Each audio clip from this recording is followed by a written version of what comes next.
ఏంటి sir? Part 2 ఒక 20% shooting చేసాం. We had done 20-30%.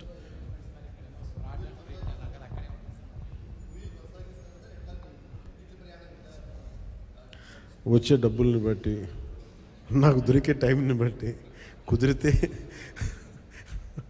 భగవంతుడి ఆశీస్సులు అన్నీ కుదిరి. ఏంటి సార్? చిత్ర పరిశ్రమ ఎక్కడున్నా అది ఉన్నది. ఆల్రెడీ ఏపీకి రావాల్సిన కొత్తగా అవసరం లేదు, కానీ ఏపీలో డెవలప్ చేయాల్సిన ఇన్ఫ్రాస్ట్రక్చర్ డెవలప్ చేయాలి. హైదరాబాద్లో ఎలాంటి ఇన్ఫ్రాస్ట్రక్చర్ ఉందో ఆంధ్రప్రదేశ్లో కూడా అలాంటి ఇన్ఫ్రాస్ట్రక్చర్ కొంత హైదరాబాద్లో ఉండొచ్చు, కొంత మంగళగిరి లేదా మనకున్న ప్రాంతాల్లో కావచ్చు. ఇట్ డిపెండ్స్, పరిస్థితులు ఎక్కడ బాగుంటాయండి, దాని తగ్గట్టుగా ఇన్ఫ్రాస్ట్రక్చర్ అయితే డెవలప్ చేయాలి. ఫిల్మ్ మేకింగ్ స్కూల్స్ చాలా డెవలప్ చేయాలి. రెడీ?